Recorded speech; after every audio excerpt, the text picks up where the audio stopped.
Preparados? Sim. Beleza. Então, 3, 2, 1.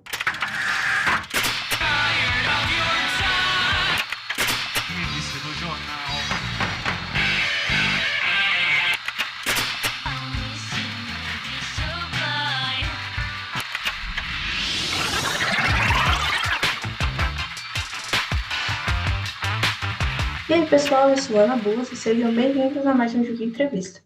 Hoje a gente conversa com o Guilherme, Oi, com o Bruno oi pessoal, tudo bem? e com o Alex, E aí, pessoal, beleza? representando a banda Beto. Além deles, a banda também é formada pelo Francisco, mas ele não pôde participar da entrevista hoje. Então, gente, sejam muito bem-vindos e para iniciar essa conversa, me contem como a Beto surgiu. A Beto, ela surgiu a partir de uma ideia que eu sempre tive com o Francisco, de a gente ter uma banda junto, de a gente fazer um som juntos e tal, que a gente meio que cresceu juntos desde o começo da nossa infância. Então a gente passou por esse processo de conhecer música, de formar nosso gosto musical, aprender a tocar os instrumentos.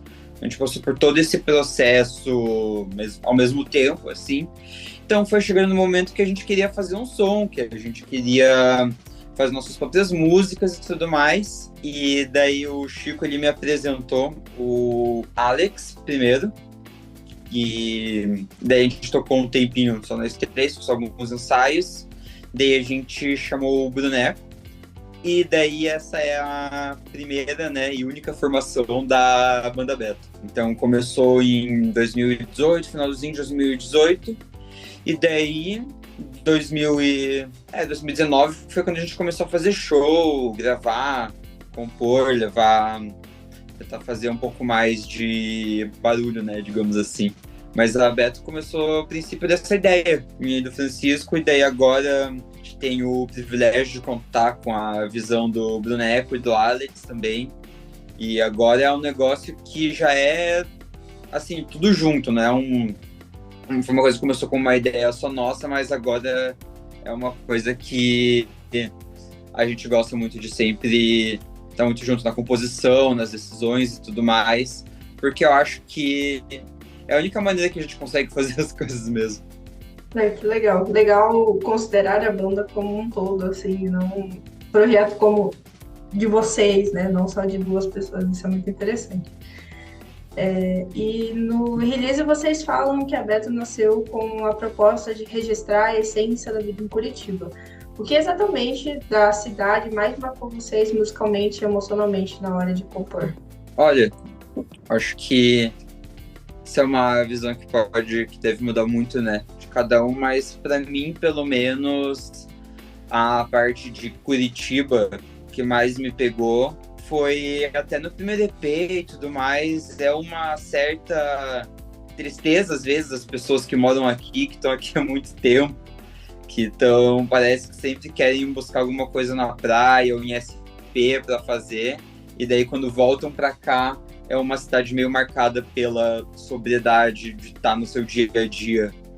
Então, uma parte de Curitiba foi essa, que é uma parte meio triste, mas é uma coisa de quem olha Curitiba com muito afeto também, olha a cidade com muito afeto, no sentido de que eu não sei, eu realmente acho que é uma cidade que desperta essas coisas meio melancólicas, e quem mora aqui, até quem vem de fora, percebe no momento que vem que às vezes as pessoas são meio frias e o clima também, né? Mas acho que eu quis registrar de Curitiba é isso, é um afeto meio melancólico que eu acabei tendo pela cidade no decorrer da minha vida aqui. Também tem uma questão, assim, de Curitiba às vezes não ser vista como um polo cultural, assim, underground também, sabe? A gente quis representar um pouco isso, assim, a gente tem uma cena muito rica, assim, em Curitiba, né? Terra Plana, estourou no Brasil aí, turnê internacional, e é uma banda aqui de Curitiba que a gente já tocou junto. E às vezes parece que é muito focado em São Paulo, assim, né? Tipo, as bandas têm que se mudar para São Paulo para acontecer, assim, e a gente queria fugir um pouco dessa visão, assim, também, né? E tem coisas que a gente vivia juntos na cidade, tipo, frequentar o mesmo bar ali, o Beck Bar, tá registrado na música Cemitério do primeiro EP ali. Então tem um pouco dessa vivência dos lugares que a gente convive juntos, assim, por ser estudante universitário ao mesmo tempo ali, né? Eu, o Alex e o Francisco, a gente se conheceu na universidade, né? Então, também tem isso dessa vivência universitária, assim, que a gente compartilha e que também representa um pouco dessa visão nossa do underground de Curitiba, assim, né? Certo, uma resistência, assim.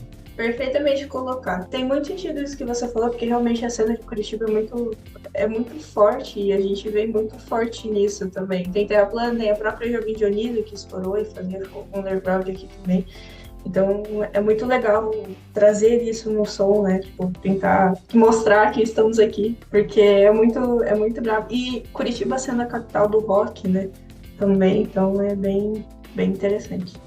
E me contem um pouco sobre a origem do nome, de onde surgiu o Beto. Bem, o responsável por isso não veio hoje, né? Mas o nome Beto, ele realmente, assim, surgiu meio que do nada.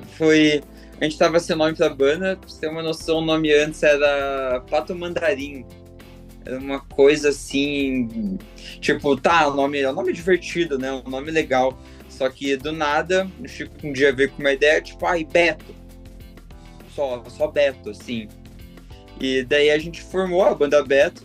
Foi também meio que uma tiração de sarro, né? A época que o Beto Richa foi preso, foi toda uma situação, assim, naquele momento, nos primeiros shows da Beto, que foi muito divertido também acompanhar. Mas daí meio que Beto virou isso. E é até engraçado, porque uma banda com nome de gente, que no nome de ninguém da banda acaba, né, gerando algumas situações meio... Ninguém sabe quem é o Beto, querem saber, né, tipo, quem é o Beto da banda, tudo mais. Mas acabou surgindo nisso, porque é curto, é engraçado, é legal de falar, mas o nome Beto, ele surgiu meio que sem um motivo específico. A gente foi achando no decorrer dos anos o sentido desse nome. E também tem a questão de não ser presunçoso, assim, né? Simples, 4 letras. Quando eu entrei na banda, assim, tava escolhendo o nome ali, eu gostei muito, assim, porque é muito fácil, assim. Eu sou muito fã de nomes de bandas fáceis, assim. Gosto também de nomes compridos, né? Tem a sua poesia, mas acho que a beleza do nome curto que entrega rápido ali e faz pensar também, né? Acho que causa uma curiosidade interessante para bandas. Isso tem todo sentido. E quando que vocês escolheram o nome, mais ou menos? Foi quando vocês já faziam um show ou foi antes disso? Foi antes. O primeiro show já foi como Beto. Que todo esse processo, sim, demorou poucos meses. A gente começou a tocar meio que de brincadeira, para se divertir, sem muita...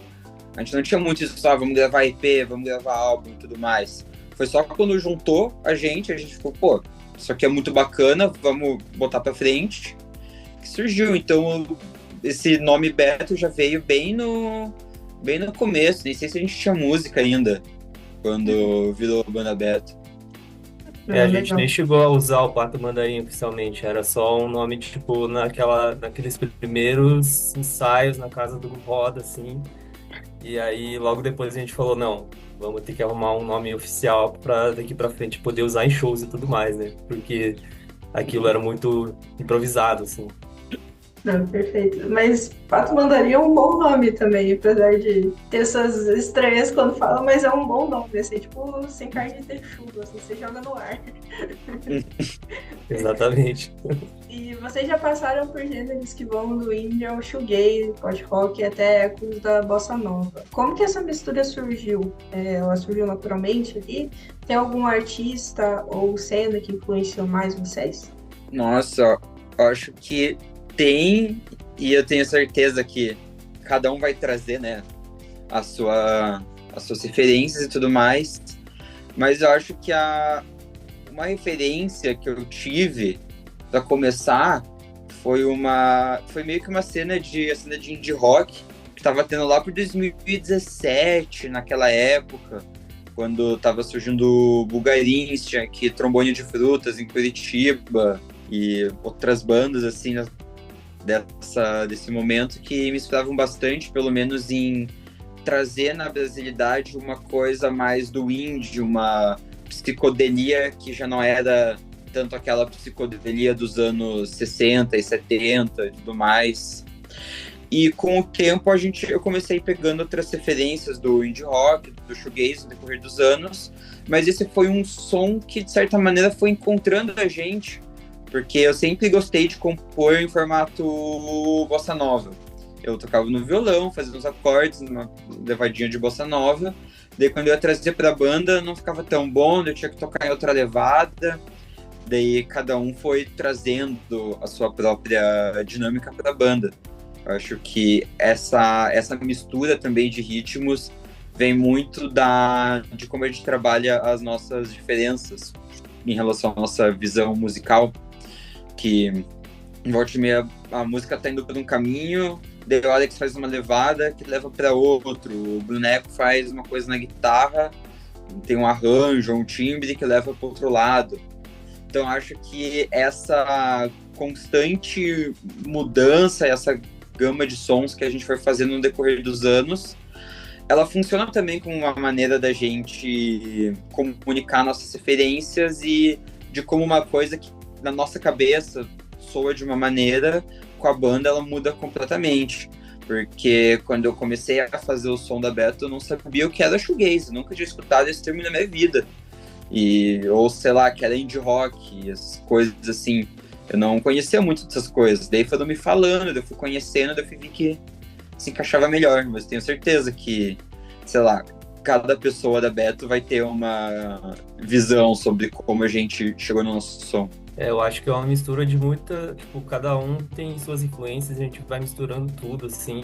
E, pelo menos falando por mim, eu procuro sempre trazer pro nosso som o que eu tô ouvindo no momento. Então, se eu tô ouvindo alguma coisa hoje, eu vou tentar colocar no som que a gente tá fazendo hoje, e amanhã pode ser que isso já mude, e assim vai. Eu acho que é isso que vai fazendo que o nosso som vai evoluindo mesmo, né? O que a gente faz hoje em dia já não é tão parecido com o que a gente fazia em 2018 lá, e, enfim, assim a gente vai evoluindo.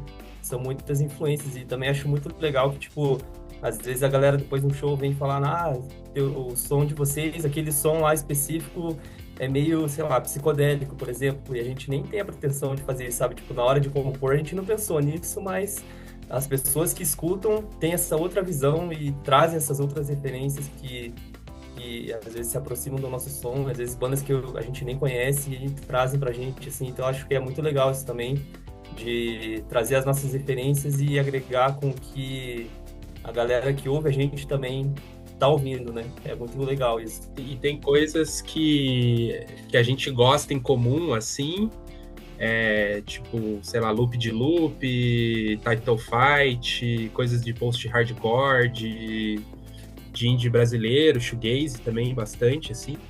Mas cada um traz também outras coisas extras, assim, bem diferentes, assim. Eu gosto muito de metal, todos gostam muito de rap também, então tem, às vezes, um quê de sample no jeito de tocar guitarra, assim. E também uma coisa que une muito, assim, a gente, principalmente eu e o Roda, é pedal de guitarra, assim. Então a gente explora muito isso, assim, o som é bem molhado.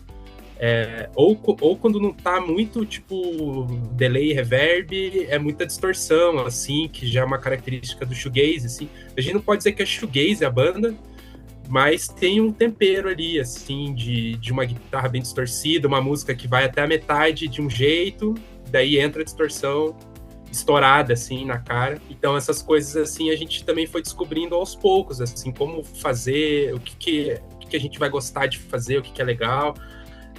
O Roda compõe mais ali, né? O compositor principal tem mais músicas, assim, mas a gente sempre senta no estúdio e aí resolve como que a música vai caminhar, assim. Às vezes é muito naturalmente, tipo, outras palavras, é uma música que tem muita cara de pop punk, assim. Aí tem outras, tipo o Cemitério, que eu citei antes, é mais uma cara meio Pink Floyd, assim, meio viagem psicodélica. Então, tem coisa que acontece muito naturalmente de background, que a gente ouve mesmo, e coisa que a gente tem que sentar pra definir, assim, tipo, como que vai ser isso aqui, não tá legal, não tá casando, sabe? E no decorrer disso que a gente foi achando o nosso som, né? Acho que é algo que começa meio difuso e tudo mais, mas a gente acabou achando meio que um meio termo, que é a nossa própria estética, como a gente gosta de trabalhar as coisas, que geralmente a gente gosta de pegar acordes que vem mais de samba, bossa nova, jazz, uns acordes mais trabalhados, né? Um negócio meio diferente, assim. E a gente vai, a partir disso, adicionando cada um a nossa camada, como o Neco falou, a gente tem a coisa dos efeitos e tudo mais. O Chico também, que tem a maneira de tocar abaixo dele, que ele faz linhas bem complexas, muitas vezes. Então, tudo isso também com uma maneira bem rústica, bem forte, que o Alex tem de tocar, que é algo que dá uma potência muito da hora pro som. E a gente foi achando nosso som assim, a gente foi juntando as nossas referências, e quando a gente foi tendo nossos próprios sons, a gente começou a ver, agora a gente tem que mudar disso, a gente tem que fazer coisas diferentes. E eu sinto que no momento atual nosso, a gente tá sob um controle muito maior de como a gente quer que as músicas fiquem, de como elas podem ficar e que tipo de música a gente quer fazer. Porque antes era aquilo, como o Boneco falou, eu fazia uma composição, mas eu nenhuma coisa tipo, eu fiz a música, eu comecei só. Quem fez a música foi a gente, nunca foi uma coisa que a galera não trouxesse muita referência junto, muita coisa junto, até quando a música ficar pronta, às vezes não tem nada a ver com o que eu comecei a compor, e eu acho que é basicamente isso. Eu acho que o nosso som, ele vai para essas coisas porque são maneiras que a gente tem de ver música, e são maneiras que a gente teve evoluindo. Eu acho que se você pegar umas músicas no começo, tem muito mais coisa de bossa nova do que vai ter hoje. Hoje vai estar muito mais distorcido, as letras elas vão estar muito mais etéreas, vai estar uma coisa totalmente diferente do que um dia já foi aberto. Uhum. Isso é interessante, né? Essa composição conjunta, assim, porque dá realmente a cara de vocês, né? É um som único da própria banda Beto, né? Um estilo único ali que vocês criam. Então isso é bem interessante, assim. Eu acho muito legal quando as bandas fazem isso, assim, de compor em conjunto. Acaba sendo a maneira de se comunicar entre si, né? Eu acho Exatamente. que também tem muito da personalidade de cada um no momento do ensaio e tudo mais. Que, assim, fim de semana é normal você ver os amigos e tal, mas eu acho que no ensaio, no dia de semana, é um fôlego muito massa pra gente se reunir, ter um ensaio, fazer um som, mesmo quando a gente tá quebrado do trabalho e tá todo mundo morto já. E eu sinto que isso acaba a gente acaba levando isso para outras camadas, acaba sendo isso na composição, na maneira com a qual a gente organiza a banda e tudo mais, que é esse formato de que a gente vai descobrindo as coisas, é sempre com os passos muito bem pensados, né? A gente gosta muito de pensar nas músicas que a gente faz, não é algo que surge do nada, a gente deixa e foi, mas também são coisas que a gente gosta muito de ouvir a opinião um do outro sobre o som, porque às vezes tem 3 pessoas que não estão no dia bom e uma pessoa tá. E daí essa pessoa vai chegar com uma abordagem do som que vai ficar maravilhosa, tudo mais. Às vezes você não tá no dia muito bom, daí todo mundo tá, daí o som flui muito bem. E acaba sendo um pouco sobre isso também, é uma maneira que a gente tem de se comunicar entre si, de conversar entre si, mesmo que muitas vezes a gente nem perceba. E quando a gente sai de um ensaio, muitas vezes com um som pronto ou um som na metade, realmente parece que a gente passou o ensaio inteiro só conversando, só se comunicando, porque também acaba passando muito disso no nosso processo de composição. E sim, isso é super interessante, assim, é realmente um trabalho coletivo, um trabalho de banda. Acho que isso mostra muito de como vocês são, assim, isso é muito interessante. Falando então em trabalhos mais antigos, vocês têm um EP Que Não Tem Praia, que abriu muitas portas para vocês no circuito local. O que mudou desde esse lançamento, né, até o que vocês fazem hoje? Nossa, acho que pra Aqui Não Tem Praia foi uma coisa muito... A gente fez aberto, daí a gente tinha uns 7, 8 sons. E daí a gente pensou, vamos colocar 4 no EP. E a gente fez isso, a gente gravou eles na casa do Chico. Eu lembro que a gente tinha conseguido um microfone, uma interface, a gente estava descobrindo como faz o microfonar, amplificador, gravar vocal. A bateria desse EP a gente gravou no estúdio que a gente ensaiava, que acho que nem existe mais. Então, o EP Aqui Não Tem Praia, ele traz muito da Beto nisso, que também era um jeito de gravar meio... Assim, a gente só queria lançar alguma coisa. A gente estava muito afim. Quando a gente conseguiu interface, a gente conseguiu gravar, a gente pensou, nossa, agora a gente vai ter que lançar esse EP e vai ser muito legal, e a gente vai conseguir fazer um monte de show, e agora a galera vai escutar nosso som e tudo mais. Daí, quando estava tudo gravado, teve a pandemia. E quando a gente estava no meio de tudo isso, assim, teve a pandemia. Então, foi um EP que ele diz muito sobre a nossa época, que a gente fazia bastante show em 2019, que a gente ia na casinha, lugar que infelizmente já não tem mais, a gente ia em vários lugares tocar, acho que era uma vez por mês, assim, que a gente ia fazer um show, que a gente só chamava a galera, a gente tava bem... Era mesmo uma galera de sempre, a gente só falava, vai ter show da Beto, agora a gente vai chamar tal artista, agora a gente vai chamar tal artista. Então, foi um EP que abriu muitas portas, porque ele foi um momento no qual as músicas que a gente mais trabalhou, que a gente mais se empenhou até aquele momento, ganharam vida.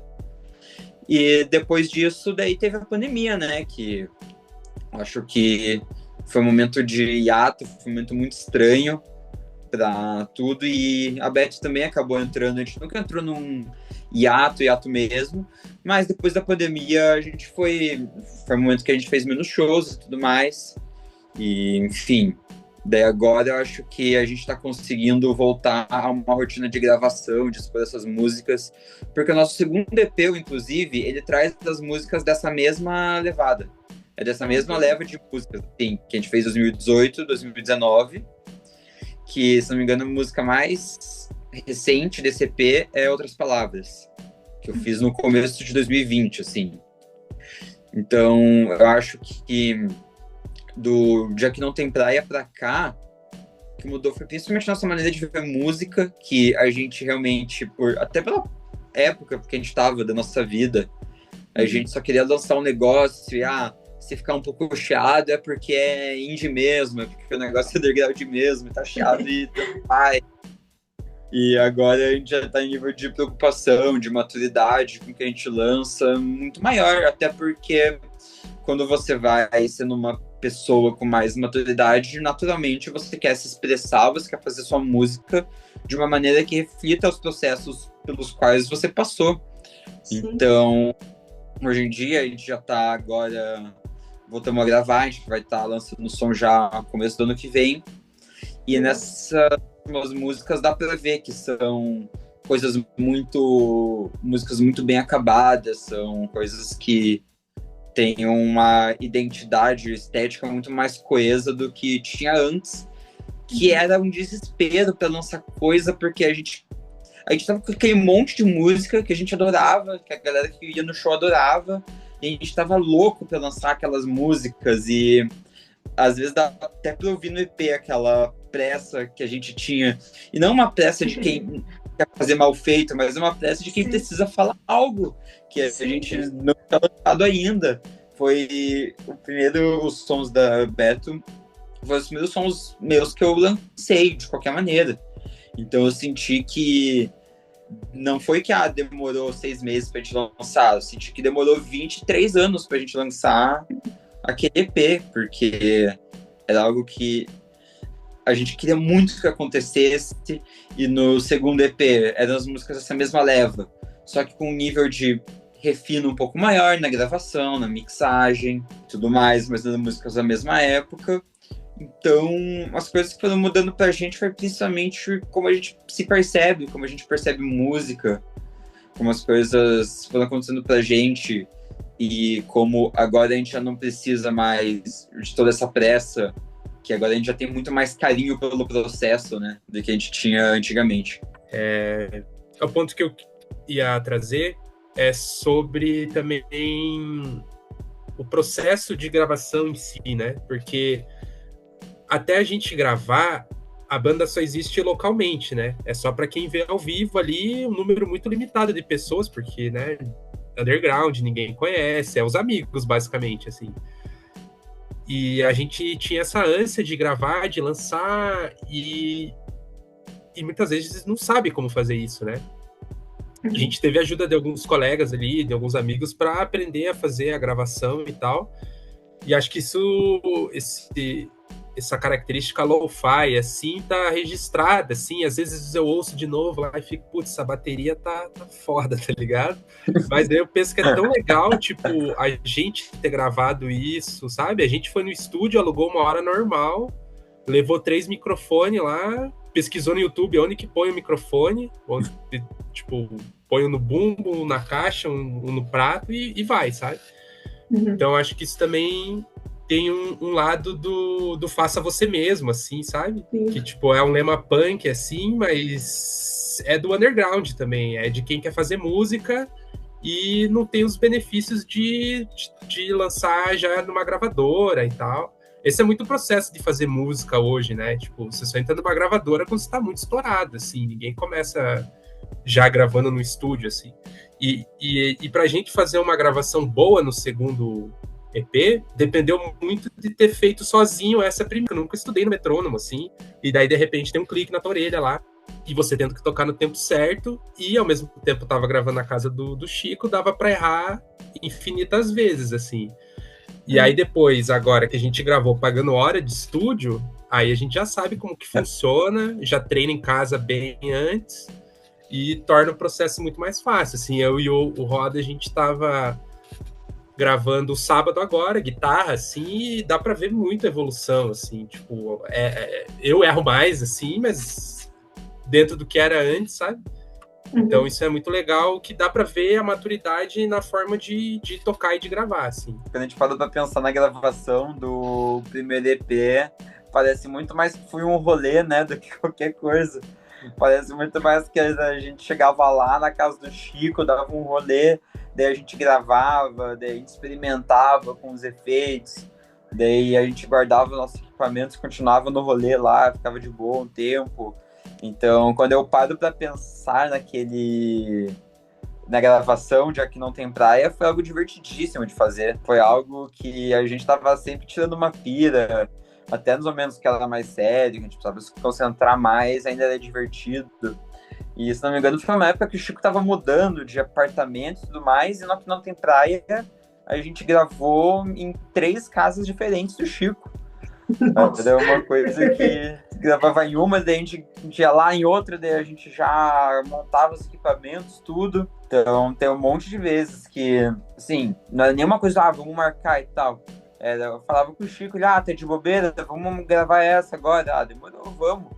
Daí hoje em dia, não, pra pagar estúdio e tudo mais, a gente tem que ter um jeito mais regrado de fazer a gravação. O ensaio a gente faz tudo lá na casa do Rock, inclusive, do nosso amigo Léo.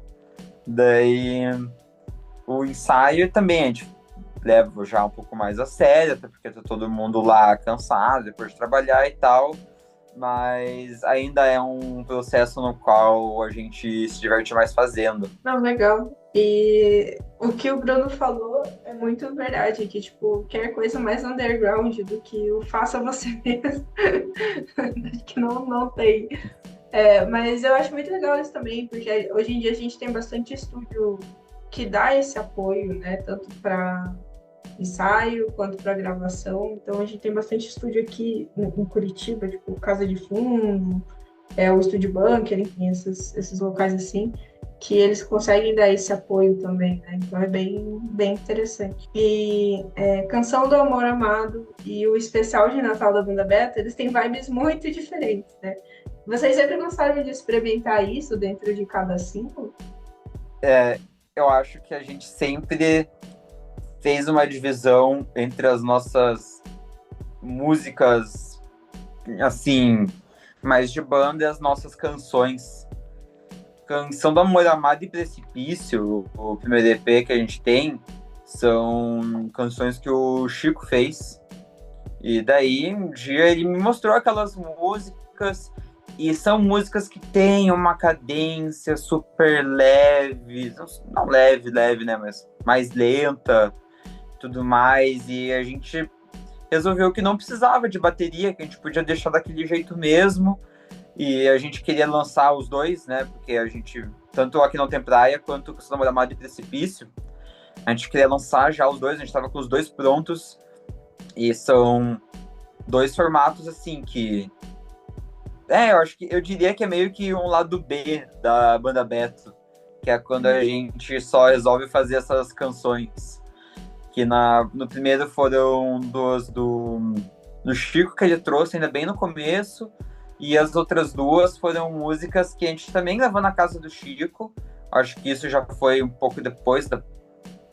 Não, agora não vou lembrar quando foi, mas... E foi na pandemia também, tudo foi, na pandemia. Foi lá no final, assim, que a gente tava...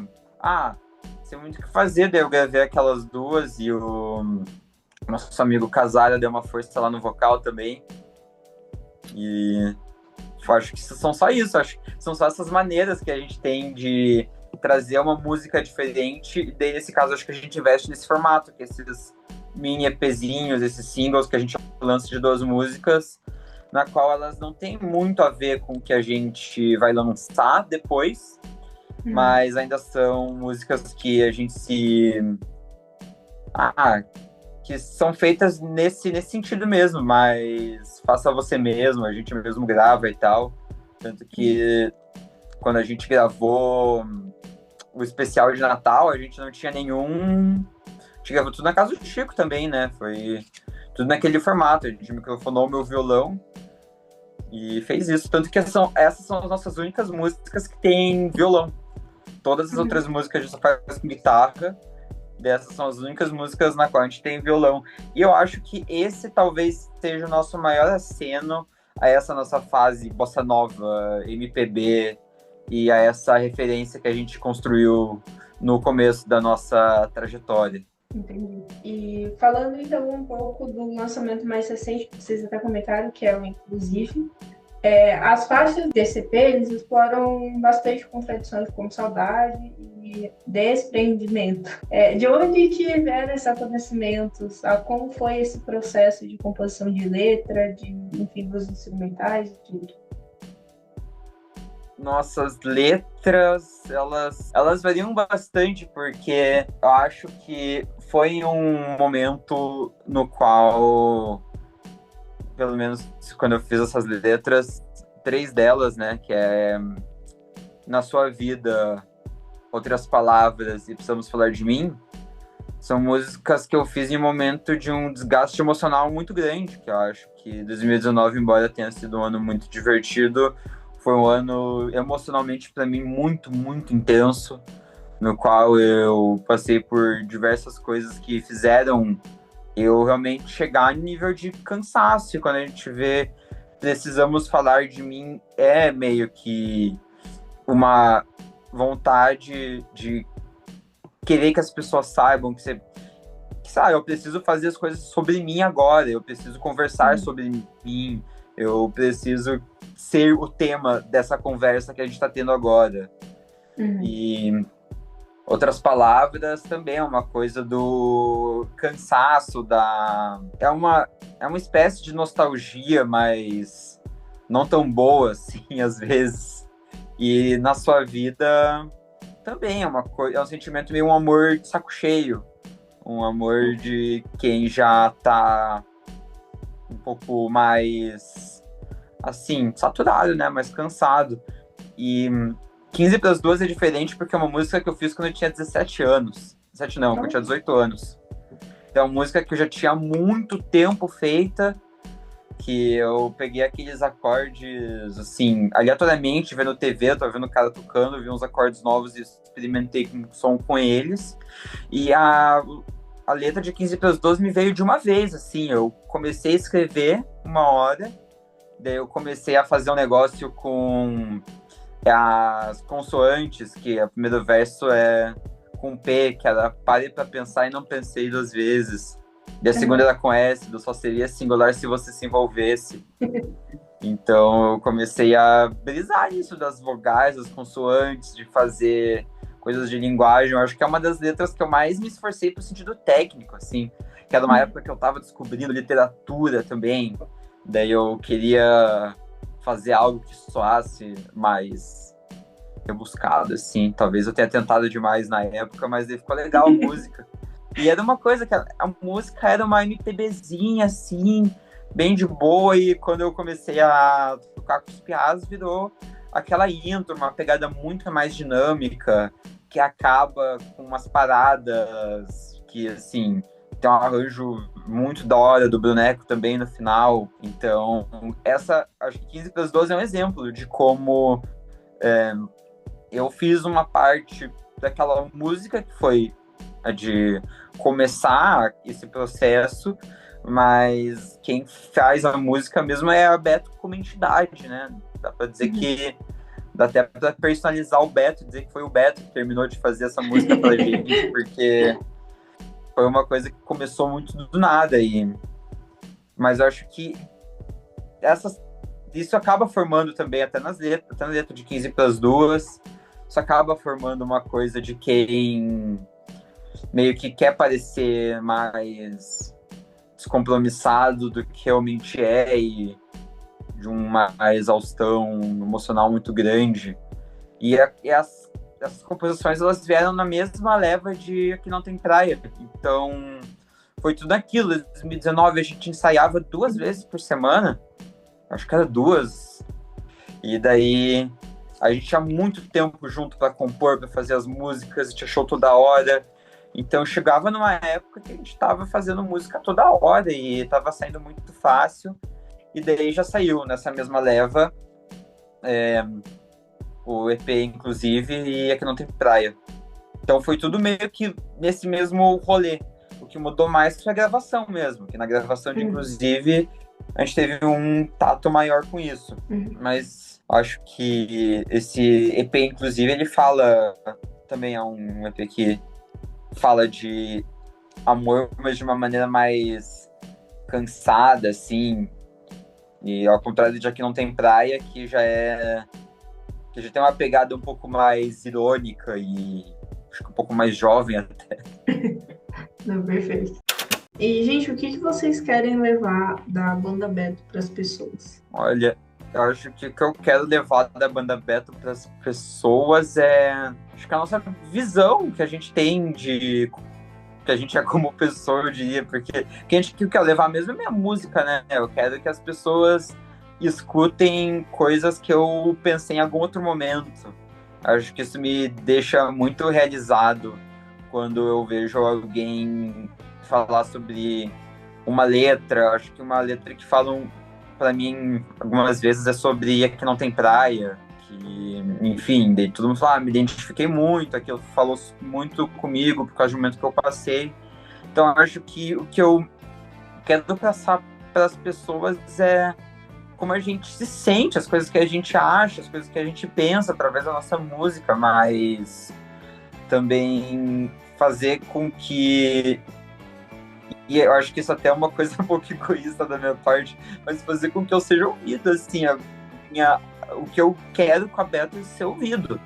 Eu quero que as pessoas escutem. Não tô falando com microfone que eu tô gravando para todo mundo ouvir toda hora, mas eu sinto que o que eu quero que as pessoas levem da Beto é isso. Talvez saber que existe um jeito um meio termo entre ser uma pessoa mais séria e o foda-se como conceito, de trazer um pouco de ser irreverente, mas falar de assuntos mais sérios.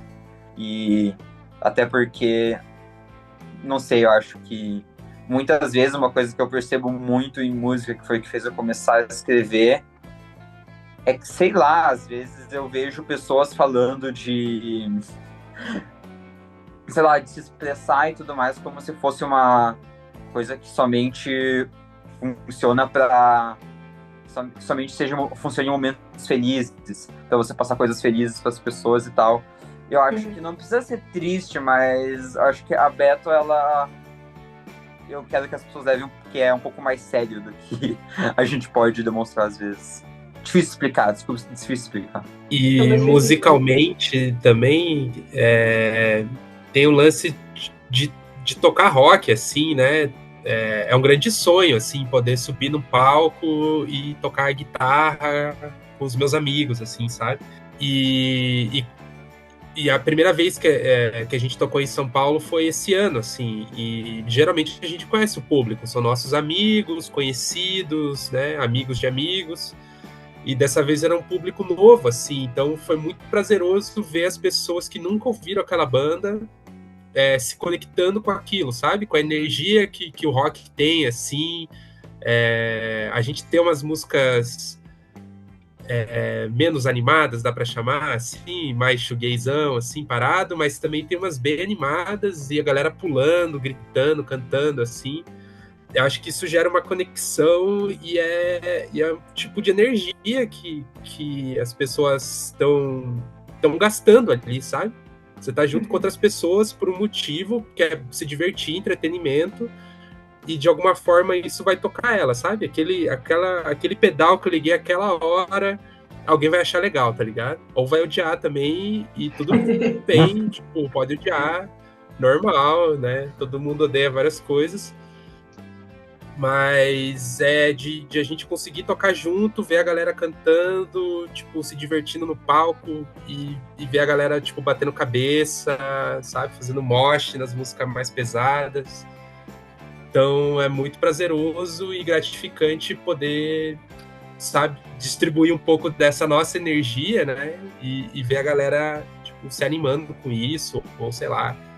A namorada do Roda sempre chora numa música específica, assim, é muito legal, tá ligado? Ver que toca nela de alguma forma aquilo que faz ela chorar num show de rock, tá ligado? É muito massa.